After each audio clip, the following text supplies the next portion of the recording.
बारामती तालुक्यातील माळेगाव सहकारी साखर कारखान्याची मतमोजणी सुरू आहे आणि मी सध्या आहे बारामतीमधील प्रशासकीय भवनाच्या या मतमोजणी केंद्राच्या परिसरात. सकाळी 9 वाजल्यापासून खरं तर ही मतमोजणी जी आहे ती सुरू झालेली आहे. सर्वात प्रथम ब वर्गाचं मतमोजणी जी आहे ती पार पडली आणि त्यामध्ये 91 मतांनी उपमुख्यमंत्री अजित पवार विजयी झाले.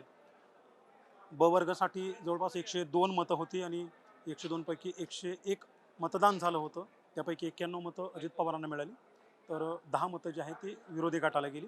तर यानंतर 34 टेबलवरती अ वर्गाची मतदानाची फेरी जी आहे, पहिली फेरी ती मोजण्याचं काम सुरू आहे आणि अद्यापपर्यंत कोणतेही कौल हाती आले जरी नसले तरी अजित पवार गटाचे म्हणजे श्री निळकंठेश्वर पॅनलचे काही उमेदवार आघाडीवर असल्याची माहिती मिळते. आणि आता आपल्याबरोबर काही इथली स्थानिकची पत्रकार मंडळी आहेत आणि या पत्रकार मंडळींकडून आपण या संपूर्ण मतदान प्रक्रियेवरती काही माहिती जाणून घेणार आहोत. काय एकंदरीत बघता सकाळी 9 वाजल्यापासून हे मतदान सुरू झालेलं आहे आणि आता जवळपास 4 तास झालेले आहेत. फक्त ब वर्गाची मतमोजणी जी आहे ती मोजून झालेली आहे. अ वर्गाची मतमोजणी सुरू आहे. साधारण किती वेळ लागू शकतो? काय नेहमीचा तुमचा अनुभव आहे? मागच्या वेळेस काय झालं होतं भवननगर कारखान्याला हं, की सुरू केलं तर किती वाजता हं, 3 वाजता सुरू झालं होतं हं, आणि सकाळी 5 वाजेपर्यंत मतदान म्हणजे प्रक्रिया चालू होती. हं, आता हे पण इतकं घासून चालणार आहे की हं, आता 1400 मतदान इथं झालेलं आहे हं, ऑलरेडी हं, आणि कबशी आहे ना हं, की 250 मतांनी पुढे आहे. हं, त्यामुळं ही एकदम चुरशीची लढत आहे हं. आणि ही चुरशीची लढत अशीच चालू राहणार आहे आणि हे आज म्हणजे कमीत कमी ह्याला 7 ते 8 वाजवू शकतात रात्रीची. बरं. कारण हे एकदम मतदान पण सगळे दादाच्या वतीनेच बोलणारे आहेत. पण जे काही बोलणार आहेत ते आडपडदा म्हणजे आज कुणी स्पष्ट पुढे येणार नाहीये. हं. का आणि बरं? म्हणजे या निवडणूक प्रक्रियेमध्ये दबाव राहिला असं तुम्हाला वाटतंय काही दबाव पत्रकार? नाहीये, पण साहेबाचं आणि दादांचं असं दोघांचं 2 पावडे जड आहेत. हं, पण तरीसुद्धा हं, पण दादा स्वतः बोलणार ना, हं, की ते प्रेमानेच बोलणार आणि दादाचं वोट एक नंबर आहे आणि साहेब मवळ बोलणार आहेत.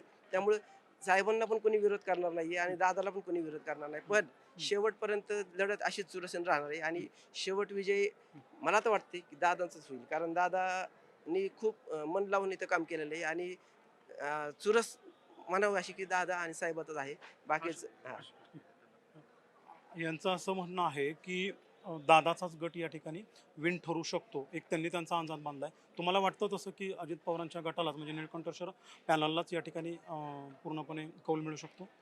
सध्याची परिस्थिती बघता? सध्याची परिस्थिती पाहता हं, आता आपण 1000 मतदान जे आता हं, ओपन झालं त्यात हं, बघितलं तर क्रॉस वोटिंग भरपूर झालेलं आहे. हं, म्हणजे 600 मतं जरी निलकंठेश्वराला असेल हं, तर 500-550 मतं हं. सहकार बचाव पॅनलला आहे आहे. अण्णाच्या. बरं. त्यामुळं पुढं हं, आता हे तर आत्ताचं म्हणजे आणि भोसले म्हणून आहेत हं, एस-सी हं, कॅटेगरीतले हं, ते पुढे आहेत. हं, एक 150-200 मतांनी. हं, तर अजून पुढचे मोठे गट आहेत ना, हं, हं, म्हणजे सांगवी असेल, हं, माळेगाव असेल, हं, पंधारे असेल, हं. त्या ठिकाणी वेगळा प्रभाव दिसेल. माळेगाव गटामध्ये काय प्रभाव राहू शकतो? तुमचा अंदाज काय? माळेगाव गटात रंजन काकाच चा प्रभाव दिसू शकतो. परंतु हं, जर तिथे हं, हं, तिथे लोकांनी हं, जर हं, माळेगावच्या लोकांनी जर हं, काका आणि ते दुसरं हं, दोन्ही गटाचे टाळून हं, आपल्या शरद पवार गटाचे जे राजेंद्र काटे हं, त्यांना जर पसंती दिली तर हं. तिथं वेगळं होऊ शकतं. पण शरद पवार गटाच्या राजेंद्र काळेंना तुम्ही आता पसंती दिली तर वेगळं होऊ शकतं. काटेंना माफ करा. तर एक गोष्ट बघायला येईल की शरद पवारांचा गट तेवढा प्रचारामध्ये तितक्या ताकदीनं अजित पवारांच्या दिसला नाही. जसे की अजित पवारांनी 12-12 सभा घेतल्या. शरद पवारांची मात्र तशी सभा झाली नाही. केवळ सुप्रिया सुळेंचीच एक सांगता सभा झाली. परंतु कसं झालंय, लोकांचं लोक म्हणतात की ह्यांचा दबाव हं, आम्हाला मत द्या, ह्यांचा दबाव आम्हाला मत द्या. हं, त्यामुळे लोकांचे जे मतपरिवर्तन झालेलं आहे हं, ते हं, म्हणतात मग ह्याला बी नको आणि ह्याला बी नको. हं, हं, हं, तर डायरेक्ट म्हणतात की राजेंद्र काटेला आपण हं. मतं देऊ. बरं. म्हणजे असा हं, हं, वर्ग आहे की तो विरोधात हं, करू शकतो मतदान. हं, हं, हं, हं. बरं. साधारणपणे जर बघितलं तर सुरुवातीच्या ह्याच्यामध्ये आपण जर ब वर्गाचे कौल बघितले त्यामध्ये अजित पवारांना जवळपास 91 मतं मिळाली. मग 91 मतांमध्ये तावरे गटाने असा दावा केला की तो दगड जरी उभा केला असता तरी देखील तो निवडून आला असता. खरं तसं झालं असतं? झालं असतं कारण ह्यांच्याकडे एवढ्या संस्था नाहीच आहे. ह्यांच्याकडे फक्त 15 ते जास्तीत जास्त 22 संस्था आहेत बरं. वैयक्तिक ह्यांच्याकडे. हो. त्यामुळे ते तिथं निवडून तिथं होऊ शकतं. होऊ शकतं. बरं, आत्ताच्या घडीची काय नेमकी अपडेट आहे? तुम्ही आतमधून आलेला आहात, काय करू? अनुसूचित जमातीमध्ये कपकपशीचे 1059 मतांनी आघाडीवर आहे. बरं. अंदाजे 3,500 ते 4,000 मतं मोजून झाली असतील. आतापर्यंत हा बरं. अंदाजे त्यामध्ये म्हणजे किती- 2 फर्स्ट आणि सेकंड मधलं मार्जिन हं. हे 1059 पर्यंत गेलं बरं. बरं, पुढे काय परिस्थिती राहू शकते ही सहज बघितली? मी एक आता जरा अभ्यास केला आतमध्ये हं. तर शिरसने, सांगवी, हं. कांबळेश्वर जिथं किटलीचं प्राबल्य आहे हं. तिथंच जर कपकशीवर चांगली मतं पडत असतील तर थोडंसं वातावरण कपकपशी बाजून दिसते. बरं. आता ह्या 4,500 किती मतं यांच्या बाजूला असू शकतात? 1000 अजित पवार गटाच्या 1059चं लीड आहे. हं. 1059 मताचं बरं. अंदाजे. कबशी पुढे आहे हा कबशी पुढे आहे. 1,000 फर्स्ट आणि सेकंड दोघांच्या अंतरमध्ये. दोघांच्या अंतरावर. हा मग हे लीड तुटू शकणार नाही पुढे? असं वाटत नाही कारण सांगवी सिरसने आम्ही जे लोकल जे हे करतोय हं. तिथंच त्यांना लीड जास्त भेटले. बरं. कांबळेश्वर सांगवीमध्येच बरं. म्हणजे अशा पद्धतीचं लीड अपेक्षित होतं का तुम्हाला? त्याचं नव्हतं, काय अपेक्षित वाटतं? नव्हतं. कारण अनुसूचित जातीमध्ये तर अपेक्षित नव्हतं. बरं. थोडंसं घासून असं वाटलं होतं. मग सध्याचा कौल जर बघितलं तर अजित पवारांचा पॅनल बसेल की काय काय वाटतं? असं कारण वाटतंय यांचंही मत एकंदरीत. आता तेच आलं की एकंदरीत यामध्ये अजित पवारांचा पॅनल जो आहे तो अजून विनय बी होऊ शकतो. ओबीसी मतदान ओबीसी आहे त्यानंतर ओपनचं चालू होईल. हं. पण जर मतदानाच्या टक्केवर तर असं वाटतं की कपकपशी पुढं आहे. कबशी पुढे आहे. पुढं आहे. तुमचं काय मत आहे? खरं तर या निवडणुकीमध्ये उपमुख्यमंत्री अजित पवार आणि तावरे गट हे आमने सामने होते आणि अजित पवारांनी ही घोषणा केली होती की माळेगावचा चेअरमन मीच असणार आणि ज्या दिवशी सांगता सभा झाली त्या दिवशी तावरे गटानं त्या ठिकाणी आपला चेअरमन पदाचा उमेदवार जाहीर केला. तर एकंदरीत सध्याची स्थिती बघता काय चित्र राहू शकतं पुढे? एकंदरीत सध्याची परिस्थिती पाहता मला असं वाटतं की अजितदादांनी जी घोषणा केली की मी स्वतः चेअरमन, यामुळे सभासदांच्यावर फरक पडलेला दिसतोय. बरं. आणि आत्ता जे आपण आता अपडेट आली आहे आपल्याकडे की 4,000 मतापैकी जवळजवळ 800 ते 1,000 मतांनी दादांचं पॅनल आघाडीवर वाटतंय. बरं. तर तो ट्रेंड जो आहे तो ट्रेंड शेवटपर्यंत राहील असं मला वाटतंय. आपण आणखीन यांच्याशी चर्चा करणार आहोत. एकंदरीत मला एक सांगा की या निवडणुकीमध्ये अजित पवार जवळपास आठवड्याभर बारामतीमध्ये होते आणि 12 त्यांनी सभा केल्या. तर या प्रचारामधला मुख्य मुद्दा जो म्हणू आपण, कोणता मुद्दा अजित पवारांना फायदेशीर ठरला आहे असं तुम्हाला वाटतं का? तर ज्या पद्धतीने तुम्ही आता म्हणाला की अजित पवारांचा पॅनलचा कौल मला जाणवतोय असं आणि यांचंही आताच्या आकडेवारीनुसार तेच मत आलं की जवळपास 1,000-1,100ची आघाडी तिथे मिळताना दिसते, चित्र त्या बाजूने जाताना दिसतं. तर कोणती गोष्ट अजित पवारांच्या फायद्याची ठरली आहे की ज्यामुळे आता हे सगळं घडतंय? तुम्ही त्यांचं भाषण ऐकलंय का की मी सगळ्यापेक्षा जास्त कारखान्याला मी ही देणार, हमी भाव देणार आहे. हं. तर ते म्हणतात की मी 500 कोटी त्यापेक्षा अबो मी इथून कारखान्यावर खर्च करणार आहे. हं. आणि हेच कारखान्या सगळ्या कारखान्याला आम्ही एक जमात येऊन एकसारखा दर देण्याचा, स्थिर करण्याचा त्याचा मानस आहे. तर त्या एका फक्त शब्दावर, एका त्या वाक्यावर त्यांनी हे सगळं फिरवायचा प्रयत्न चालू आहे. म्हणजे माळेगावला मी 500 कोटी रुपये देणार 500 ही म्हणजे जी तसं नाही, हा. प्रत्येक कारखान्याला हं. धरून आपण एक 500 कोटी मी खर्च करू शकतो किंवा 400 कोटी मी खर्च करू शकतो. त्यांचं बोलण्यात येत आहे. तुम्ही ते त्यांचं जे आहे ना सीएसआर ते नेहमी म्हणायचे की मी सीएसआर जो आहे तो कंपन्यांचा मिळवून देऊ शकतो आणि कारखान्याची एक पै न घालवता या भागातील विकास कामे मी करू शकतो. हा मुद्दा भावला गेला. त्याच मुद्द्यावर इलेक्शन त्यांच्या पडद्यात पडण्याची शक्यता आहे. आणि सुरस कशी की रंजन काका तावरे यांनी पण खूप काम केलेले आहे. त्या असं त्यांना जाणवते की रंजन काका तावरे पडू शकत नाही. त्यामुळं आज एवढ्या मोठा स्थळ मुख्यमंत्री पदाचा माणूस, उपमुख्यमंत्री पदाचा माणूस जर ग्राउंड लेवलला येत असेल तर त्यांना त्यात काहीतरी दिसलेलं आहे की बाबा माझ्या विरोधात जर कोणी उभा राहून जर कारस्थान करत असेल तर मला चालणार नाही असं त्यांचं काही येत पण, असेल. त्यामुळेच अजित पवार नेहमी वादात पण ठरले की विरोधकांनी त्यांच्यावरती निशाणा साधला की तुम्ही डीसीएम आहात आणि तुम्हाला मात्र खाली चेअरमन पदाला लढावं लागते. म्हणजे हा तावरे गटानं नेहमी मुद्दा लावून ठेवला. त्याचा काही परिणाम वाटत नाही तुम्हाला की तावरे गटाने नेहमी सभासदांना हे दाखवण्याचा प्रयत्न केला, जागृत करण्याचं की ते डीसीएम आहेत आणि कारखान्याचं चेअरमन त्यांना व्हायचं. मग याचा कुठे परिणाम झाला नाही? झालेला आहे थोडाफार, पण रंजन काका तावरे सहजासहजी हार मानणार नाहीत. त्यांनी सगळं गाव आणि शहर आणि पूर्ण तालुका पिंजून काढलेला आहे. आणि त्यावर तावरे साहेब आहेत, रंजन काका तावरे आहेत ना, त्यांचा प्रस्त खूप मोठा आहे. त्यामुळे हे दोघं जण इतके हुशार आहेत की ते घरोघरी जाऊन जनता दरबार वगैरे भरून लोकांना आपल्या बाजूने बनवायचा ह्याचं करायचा लय प्रयत्न केलेला आहे त्यांनी. त्यामुळे ही अजितदादा असो किंवा साहेबार असो ही जरा टपच जाणार आहे. आणि निकष असं निघतो की शक्यतो तुमच्या म्हणण्यातून अजित पवार असतील किंवा शरद पवार असतील असं नेहमी आता बोलण्यातून कंबाईन आलं वस्तुस्थिती अशी आहे की अजित पवारांचं पॅनल स्वतंत्र आहे आणि शरद पवारांचं पॅनल जे आहे ते स्वतंत्र आहे. मग हे दोन्ही एकत्र आहेत की वेगळे? कसं माहिती का, जरी तुम्ही म्हणताय ना की दादा आणि एक पॅनेल एकच नाही असं मान्य पण ही एकूण आतून एकच आहेत. हम्म. पण रंजन काका तावरे आज एवढी चुरस का लावतात, हम्म. एवढी त्यांनी काय करावं की त्यांनी हम्म. एवढं त्यांनी की आज रान पेटवलंय ना की आज जर ते समजा दुसरं कोणी आलं तर आपल्याला म्हणत असं भाव त्यांना देता येणार नाही आणि आपल्या शेतकऱ्याचं नुकसान होईल म्हणून ते एक जीव घेऊन एकजुटीने ते लढतात. आणि त्यांची येण्याची शक्यता आहे बरं आहे 70-80-90% आहे. पण दादा जरा वरचढच होणार बरं आहे. मी पुन्हा तुमच्याकडे होतो. मुद्दा हा आहे की यांनी जसं आता म्हटलं की दोन पॅनल आहेत, म्हणजे शरद पवार गटाचं पण पॅनल आहे बळीराजा सहकार बचाव आणि अजित पवारांच्या गटाचं पण पॅनल आहे श्री निळकंठेश्वर. पण हे दोन्ही नेते एकच आहेत. बरोबर. खरं तर याच्यामुळंच अजित पवारांच्या विरोधात ब वर्ग प्रतिनिधी दिला नसावा का, काय वाटतं तुम्हाला? कारण तुम्ही बरेच दिवस झालं या माध्यमांमध्ये काम करता. 100% तसं असू शकतं. कारण सभासदांमध्ये मी फिरलो होतो त्यावेळेस सभासदांमध्ये देखील अशी चर्चा होती की साहेबांनी पॅनल टाकले, मग दादांच्या विरोधात का उमेदवार दिला नाही? दादांच्या विरोधात सुद्धा उमेदवार द्या, साहेबांनी द्यायला पाहिजे होता. आणि त्यांनी असं देखील बोललं होतं, सभासद बोलत होते की साहेबांचं पॅनल प्रचार करतंय पण दादांच्या पॅनलवर टीका करत नाही, कुठलीही टीका टिप्पणी नाही. बरं. की मागच्या 5 वर्षाचा कारभार कसा माळेगावचा चालला हा सुद्धा विषय तुम्ही घेतलेला नाही. फक्त तुम्ही पॅनल केलाय आणि तुम्ही बाकीचं काही टीका टिप्पणी अजिबात नाही तुमची, किंवा कारभाराच्या विषयी काय बोललेलं नाही काय. ह्या सुद्धा गोष्टी सभासदांनी बोलून दाखवलेल्या होत्या. म्हणजे अंतर्गत असं वाटतंय की लोकांना की हे दोन्ही बी एक असले पाहिजे. मग मुद्दा हाच होता का की चेअरमन कोणाचाही असो पण तो कारखाना पवारांच्या ताब्यात राहिला पाहिजे? 100% असं असू शकतं. बरं. 100% असं. या सर्व गोष्टींमध्ये जसं तुम्ही आता बोलला की पवार गटावरती कुठेही टीकाटिप्पणी झाली नाही, परंतु साधारणपणे प्रत्येक सभेमध्ये अजित पवारांनी चंद्रराव तावरे जे कारखान्याचे माजी अध्यक्ष आहेत, यांचं वय काढलं. या वयाचा मुद्दा कुठं निगेटिव्ह ठरू शकतो अजित पवारांना? हो, 100% मुद्दा हा निगेटिव्ह ठरू शकतो.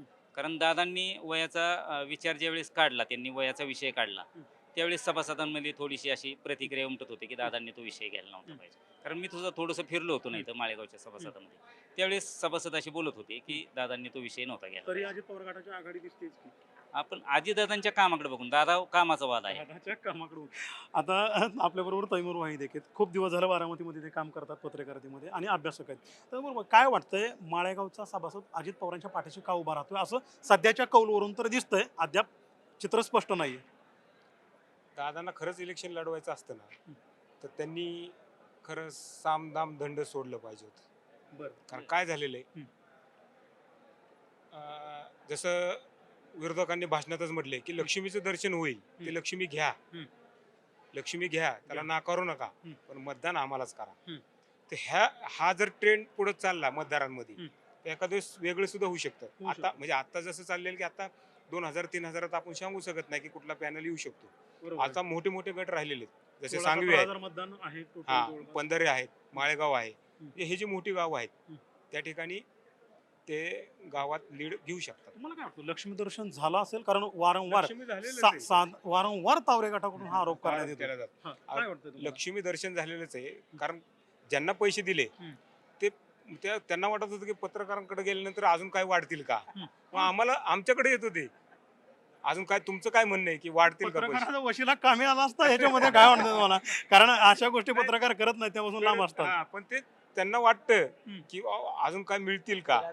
म्हणजे कसं झालं, पहिल्यांदा 10 वाटप केलं. आता मतदान बारामती शहरात जे मतदान होतं त्या ठिकाणी मी होतो, तर ते 4 मतदार माझ्याकडे माझ्या अवतीभोवती फिरत होते. कारण दुसरे उमेदवार माझ्याकडे बोलत होते, त्यांना वाटलं ह्यांच्याकडनंच आपलं काहीतरी होईल. मग ते म्हणत होते, मी म्हटलं तुम्हाला मिळालेलं, म्हटलं त्यांनी डायरेक्ट सांगितलं की आम्हाला आता 10 मिळाले, थांबू का मग शेवटपर्यंत. म्हणजे त्यांना एक ही होती किंवा पैसे अजून मिळतील. हे दोन्ही गटाकडून लक्ष्मी दर्शन झालं, तिन्ही गटाकडून झालं, चारी का एका? कारण तसं बघितलं तर पॅनल 4 होते, मग नेमकं कसं? पण आता सध्या जर बघितलं तर नीलकंठेश्वर पॅनल आर्थिकनी मजबूत आहे सगळ्याच बाबतीत. म्हणजे धनशक्ती किंवा राजकीय काय असेल ते सगळे त्या बाजूने मजबूत आहे, त्यामुळे त्यांच्याकडनं जास्तीचं वाटप झालेलं आहे. म्हणजे हा ठोस थेट दावा आहे. दावाच आहे हा की झालेलंच आहे वाटप म्हणून. एकंदरीत काय परिस्थिती तुम्हाला वाटते माळेगाव सहकारी साखर कारखान्याची? आता जवळपास 4 तास झालेले आहेत आणि 4 तासामध्ये 4-4.5 मतदान जे आहे ते मोजून झालेलं आहे. एकंदरीत माळेगावचं चित्र काय वाटतं? कारण अजित पवारांनी फलटणच्या सांगवीमध्ये देखील सभा घेतली होती आणि सांगवीचा जो फलटणचा मतदार आहे तोही मतदार जो आहे तो या कारखान्याशी काही जोडला गेलेला आहे. ऊस तिकडच्या भागातला येतो. एकंदरीत परिस्थिती काय असेल? मुळात माझी ओळख सांगतो, मी प्रमोद सस्ते, माझा यूट्यूब चॅनल आहे. हा संपूर्ण जो निकाल म्हणजे निवडणूक झाली त्याच्यामध्ये सुरुवातीपासून म्हणजे अगदी चंद्रहानांची मुलाखत घेण्यापासून मी माझ्या छोटासा एक यूट्यूब चॅनल आहे त्याच्यावरती आज निकालापर्यंत ह्या गोष्टीचा फॉलोअप घेतलेला आहे. आता ब वर्गाचा आपण निकाल बघितलेलाच आहे की अजितदादा हे निवडून आलेले आहेत, वस्तुस्थिती अशी आहे. आणि त्यांच्या विरोधातल्या उमेदवारांनी सुद्धा 10 मतदान घेतलेले आहे. पूर्ण महाराष्ट्राचं लक्ष या निवडणुकीकडे लागलेलं आहे, ही वस्तुस्थिती आहे. त्याचं कारण जर आपण तपासलं तर सहकार आणि राजकारण ह्या दोन्ही गोष्टी वेगवेगळ्या असतात. आणि आज जर आपण दोन्ही म्हणजे 4 पॅनल आहेत, वस्तुस्थिती अशी आहे की 4 पॅनलमध्ये ही संघर्ष झालेला दिसतो आपल्याला. पवार साहेबांचा जो पॅनल आहे त्यांनी सक्रिय भूमिका घेताना कुठल्याही त्यांच्या पत्रिका आपण जर बघितलं असतं तर मीडियावरती दिसलेल्या नाहीत. कष्टकरी पॅनल मधले जी लोक आहेत ती चळवळीतली लोक आहेत, फक्त वैचारिक लोक आहेत. मग थेट संघर्ष झाला कुणामध्ये? सहकार बचाव आणि निळकंठेश्वर. बरोबर. ह्याच्यामध्ये आपण जर बघितलं तर सगळ्यात मोठा आरोप जो झाला निळकंठेश्वर पॅनलवरती तो कुठला झाला तर सामदाम दंडभेद आणि एक प्रशासनाचा दुरुपयोग असो किंवा खाजगीकरणाचा आरोप बघू. म्हणजे सुरुवातीपासून अजितदादांच्या वरती हा आरोप होतोय की खाजगीकरण. बरोबर ना? आता ह्याचं चित्र जर आपण बघितलं तर ब वर्गाचा जो निकाल आहे पहिलं त्यांच्यावरती दिसलेलं नाही. म्हणजे 100-150-200 मतदार जे आहेत ब वर्गातले ते दादांच्याकडे कल देतात. पण मगाशीच आपण बघितलं की काकांनी सांगितलं, रंजन काकांची मुलाखत आपण घेतलेली आहे, त्याच्यामध्ये स्पष्ट सांगितलं की हे ब वर्गातले उमेदवार हे प्रस्थापित आहेत आणि जे दादांच्या पाठीमागे आहेत. म्हणजे दादा निवडून येणं हे साहजिकच आहे त्याच्यामध्ये. परंतु इथून पुढचा जो निकाल आहे तो जवळजवळ 17,000 म्हणजे 20,000 जे 22,000 सभासद आहेत. खरा निकाल तिथं खरा आहे. निकाल त्याच्यामध्ये आहे, कारण 15,000पेक्षा अल्पभूधारक शेतकरी त्याच्यामध्ये आहे. त्याचा जे मतदान आहे ते भावनिक आहे का? तर निश्चित आहे. आणि ते सहकार पॅनलकडे जाऊ शकतं. कारण का? शांतीत क्रांती झाली हे अनेकांना सांगितलं. परंतु लक्ष्मी दर्शन सुद्धा झालेलं आहे, वस्तुस्थिती आहे. म्हणजे आज ह्या निकालचं औत्सुक्य पूर्ण महाराष्ट्राला लागलेलं आहे. कारण का? तर सहकार आणि राजकारण. आज मी स्वतः मगाशी केशव बापूंशी बोललो, रंजन काकाशीही बोललो. दोघांचे मुद्दे एकच आहेत. ऊस उत्पादक शेतकऱ्याला भाव मिळाला पाहिजे, 4,000 पर्यंत भाव मिळाला पाहिजे. दोघांचे तांत्रिक मुद्दे सुद्धा जुळतायत. फक्त विसंवाद. मला एक असा प्रश्न पडतो की 4 पॅनल पडले, 2 पॅनल मध्ये निवडणूक होते, बरोबर ना? मग ह्यांच्यामध्ये एवढा विसंवाद का झाला असेल? आणि आता आपण मगाशी पाहिलं की केशव बापूंनी डायरेक्ट रंजन काकांच्या खांद्यावरती हात टाकला. म्हणजे बारामतीचं हे जे चित्र आहे ते खूप आश्चर्यजनक आहे. म्हणजे मला सुद्धा तुम्हाला जसा धक्का बसतोय तसा महाराष्ट्रातील जनतेला धक्का बसतोय. कारण गेल्या बसतो. 15 दिवसापासून हो. हीच चर्चा चालू आहे पश्चिम महाराष्ट्रामध्ये संपूर्ण की माळेगावच्या निवडणुकीचं काय होणार. तुम्ही एकीकडे वयाचे मुद्दे काढता, दुसरीकडे पहिला म्हणजे मी त्या प्रत्येक दादांची जी सभा आहे ना ती कव्हर केलेली आहे. त्याच्यामध्ये अक्षरशः तुम्हाला सांगतो 2-2 तास दादा बोलले. आणि ते विरोधकावरती अतिशय म्हणजे जबरदस्त तोप, म्हणजे ती 2-2 तास ऐकत बसावं वाटत होतं. विरोधकांचे मुद्दे प्रत्येक खोडून काढत होते. अक्षरशः मी त्यांचा एकही मुद्दा नाही ऐकला असं की नाही झालं. आणि विरोधकांच्या सुद्धा सभा ऐकल्या मी. एकमेकावरती काय फैऱ्या पडत होत्या. आणि आज जर चित्र बघितलं तर केशव बापूंनी डायरेक्ट रंजन काकांच्या म्हणजे अतिशय लोकशाहीला पूरक वातावरण. बारामती हा आदर्श विधानसभा मतदारसंघ आहे. सहकार आणि राजकारण याचा आदर्श इथे जर बघायला मिळत असेल तर निश्चितपणे तुम्ही फलटणचा मुद्दा विचारला मला. फलटणमध्ये सुद्धा तुम्हाला सांगतो श्रीमंत रामराजे नाईक निंबाळकर हे अजितदादा गटामध्ये आहेत. त्यांचे बंधू जे आहेत संजीवराजे नाईक निंबाळकर आणि रघुनाथराजे नाईक निंबाळकर हे शरद पवार गटामध्ये आहेत. परंतु जर आपण बघितलं निळकंठेश्वरचा पॅनलचा प्रचार फलटणमध्ये कोण करते तर संजीवराजे. म्हणजे जे कुणाकडे आहेत शरद पवार गटाकडे दादा गटाचा. आणि इथं बारामतीमध्ये दादाच्या विरोधात पवार गटाने ब प्रतिनिधी दिला नाही. काय अर्थ समजायचा? म्हणजे हे अतिशय आश्चर्यजनक आहे. पूर्ण महाराष्ट्राचं राजकारण जे आहे ना हे खरोखर ह्याचं विश्लेषण होणं. आता आपल्याच चॅनलचे जे आहेत राहुलजी त्यांचं मी फॉलोअर आहे. म्हणजे मला अभिमान वाटतो की त्यांच्यासारखं विश्लेषण हे कुणी करत नाही. त्यांचं बघून मी माझ्या चॅनलवरती विश्लेषण करायला शिकलेलं आहे, थोडंफार शिकलेलं आहे. मला जास्त बोलता येत नाही. आज राहुलजींनी संधी दिली. आणि मुळातच ह्या सहकार हा मोडीत जातोय का? 100 कारखाने खासगी आहेत, 100 कारखाने सहकारी आहेत. मग ह्याच्यामध्ये पूर्ण देशाचा आपण जर चित्र बघितलं, एक थोडासा अभ्यास मी केला त्याच्यामध्ये की पूर्ण भांडवलशाहीचं वातावरण देशामध्ये आहे का? परदेशी गुंतवणूक आपल्या राज्यात येते, बरोबर ना? मग इथं आज जर बघितलं तर शोषण व्यवस्था एक खाजगीकरणाच्या माध्यमातून विकसित होते, तशी यंत्रणा विकसित होते, ही एक भीती ह्या राजकारणाच्या ह्या सभेच्या माध्यमातून मी बघितली. दुसरीकडे आपण बघितलं की चंद्रअण्णांनी सहकार बचाव या पॅनलचंच नाव सहकार बचाव, म्हणजे एक तत्व जे आहे त्याच्याकडे पैसा नाही, फक्त विचार आहे, बरोबर ना, आणि लढाऊ वृत्ती आहे. मग मला सांगा, ह्या आता आपण येणाऱ्या चित्र आपण बघू शकतो, थोड्या वेळानं बघणार आहे आपण. मग हा जर मतदारांनी कौल शांतीत क्रांती केली असेल आणि अण्णांना जर त्यांनी पूर्ण मतदान दिलं असेल तर अण्णांच्या बाजूने निकाल दिसू दिसू शकतो शकतात. दिसू शकतो. मी पुन्हा तुमच्याकडे येतो. सुरुवातीला मी परत यांच्याकडे जातो की या दोघांच्या म्हणण्यातून जसं आलं की या ठिकाणी लक्ष्मी दर्शन झालेलं आहे म्हणूनच हे घडतंय. अशा तर थेट इथं कोणी सभासद मतदार नाही, तर थेट लोकशाहीचा चौथा स्तंभ आहे आणि आपण सगळेजण त्यामध्ये चर्चा करतोय. खरंच ही निवडणूक त्या लक्ष्मी दर्शनाच्या जोरावर फिरली का असं वाटतं तुम्हाला? अं, त्यांचं दोघांचं आहे ना बोलणं ना, एकदम बरोबर आहे. आणि दादांसाहेब एक का आहे त्याचं एक थोडक्यात छोटं उदाहरण देतो मी. कारण आता दादाच्या गटामध्ये आम्हाला पेपरला आम्ही साप्ताहिक पेपरचे आहे, बारामती सारांश नावाचं माझं साप्ताहिक आहे. आणि आम्ही जाहिरात मागा गेलो ना, तेव्हा दादाच्या गटाने आम्हाला जाहिरात दिली, पण साहेबाच्या गटात गेलो तर त्यांनी आम्हाला जाहिरातच दिली नाही. मग ह्याचा अर्थ काय होतोय, म्हणजे आमचा प्रचार तुम्ही करू नका बरं. असा त्याचा अर्थ होतो. मग त्याचा फिरून काय होतं की आम्ही दोघं जण एकच आहे, आम्ही दोघांची दिलेली रक्कम एकच आहे, तुम्ही काय त्याच्यात भाटगडी पडू नका आणि जे काय चालले ते चालू द्या, जे चाललंय ते चालू द्या. चालू द्या. म्हणजे दादासाहेब एकच आहे ॲज अ, म्हणजे थोडासा निकष ह्यात लागू शकतो की आम्ही आमच्या पद्धतीने म्हणू शकतो बाबा दादासाहेब एकच आहे. याच्यामुळेच मग काल शरद पवार देखील मतदानाला आले नसावेत. येस, होऊ शकतो की बाबा चाललंय ना, तू करतोय तर कर, माझं काय त्यात घेणं देणं नाही, आणि तू केलं तरी मीच आहे, मी केलं तरी तूच आहे. हा यांनी मांडलेला मुद्दा खूप महत्त्वाचा आहे, कारण ही जी निवडणूक आपण गेल्या 15 दिवसापासून बघतोय आणि NDTV वर सातत्याने याचं आपण कव्हरेज करतोय, तर या पंधरवड्यामध्ये हेच मुद्दे प्रकर्षाने दिसले की कोणतीही निवडणूक असली तर प्रभावशाली पद्धतीने ती लढली पाहिजे असं शरद पवार गटाचं म्हणणं होतं. कारण दोन्ही राष्ट्रवादी फुटली त्यानंतर या पहिल्यांदाच निवडणुका सहकारमधल्या पार पडत होत्या.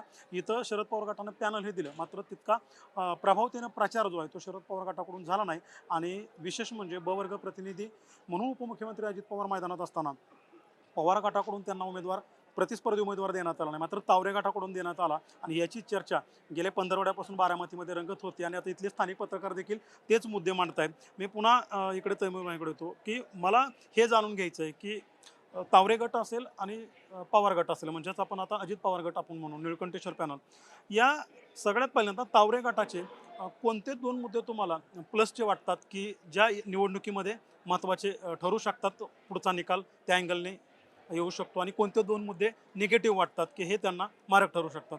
सभासदांचा विश्वास, त्यांनी म्हणजे चंद्रअण्णा तावरे आणि रंजन काका यांनी जो सभासदांचा विश्वास संपादन केलेला आहे, त्या विश्वासावर त्यांना म्हणजे मतं मिळतील. म्हणजे त्यांनी जसं भाषणात बोलले लक्ष्मी दर्शन, लक्ष्मी घ्या आपण मतदानीकडे, त्या विश्वासावर ते बोलले. म्हणजे हा एक मुद्दा झाला. मुद्दा. दुसरा दुसरा मुद्दा म्हणजे त्यांना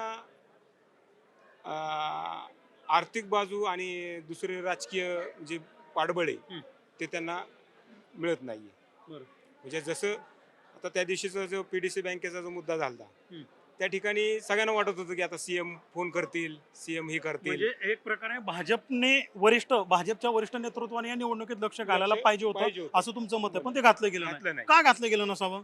आता वर ह्यांची सगळ्यांची युती महाविकास आघाडी, परंतु ज्याप्रमाणे स्थानिक स्वराज्य संस्था ह्या स्वतंत्र लढायच्या असा ज्यावेळेस निर्णय झाला त्यावेळेस स्वतंत्र सगळे लढत होते, त्यावेळेस CMचं खरं काम होतं की आज काकाला अण्णाला साथ द्यायचं. बरं. परंतु त्यांनी त्या दिवशी त्याची साथ दिली नाही. ती एक त्यांना एक मुद्दाही झाला. म्हणजे आजही सभासदांमध्ये असं बोललं जाते की दादा म्हणजेच आज राज्याचं जे बघतात, दादा सगळं बघतात, त्यामुळे दादांनाच निवडून द्यावं.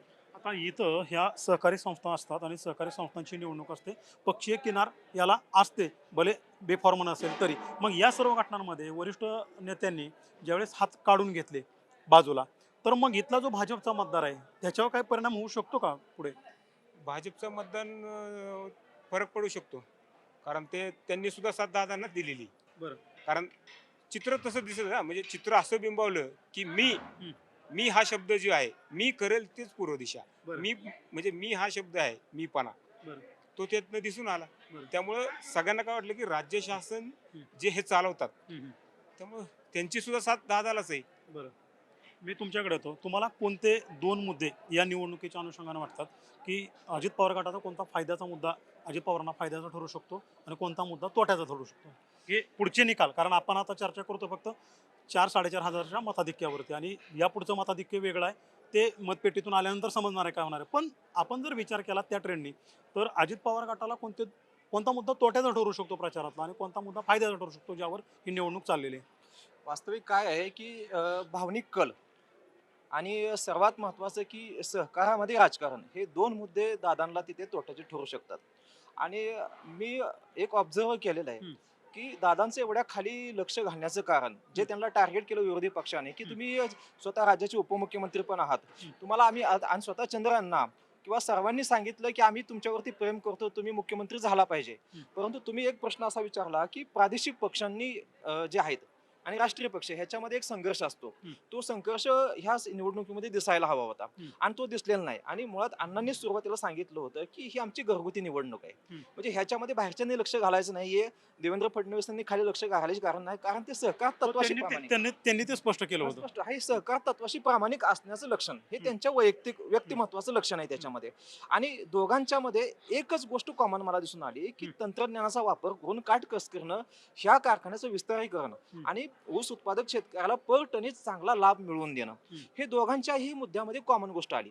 मला हा प्रश्न अजूनही सतावतोय की 4 पॅनलच्या माध्यमातून बुद्धिभेद करण्याचं काम दादा असो किंवा अण्णा असो ह्यांच्यामध्ये कुणी केलं, हा प्रश्न मला शेवटपर्यंत पडतोय की एवढी प्रगल्भ लोक, पूर्ण देशाचं राजकारण ह्या ठिकाणी चालतं. मी पवार साहेबांचं विचारांना अतिशय मानतो. निश्चितपणे ह्या बारामतीला त्यांनी चांगलं वळण लावलंय. ते त्यांच्या शिस्तीमध्ये अजित पवार चाललेले आहेत, म्हणजे तयार झालेले आहेत, ताई तयार झालेल्या आहेत या. आणि म्हणजे आज चंद्र अण्णा जे आहेत ते अजित पवारांचे खास मित्रच आहेत. त्याच्यामुळं ह्या निवडणुकीला खूप अतिशय अनन्यसाधारण महत्त्व मला प्राप्त झालेलं दिसलं. आणि एक वैचारिक पातळी, आज इथला जर सभासद बघितला, आमच्या सातारा जिल्ह्याचा झेडपीचा सदस्य असो किंवा सभापती असो, त्याच्यापेक्षा वैचारिक प्रबलता इथल्या ऊस उत्पादक शेतकऱ्यामध्ये मला दिसते. बरं. मग तो इथला सभासद जो आहे तो हुशार आहे आणि वैचारिक आहे. वैचारिक आहे. हं. तो निश्चितपणे मतदान करताना हा विचार करून करतोय.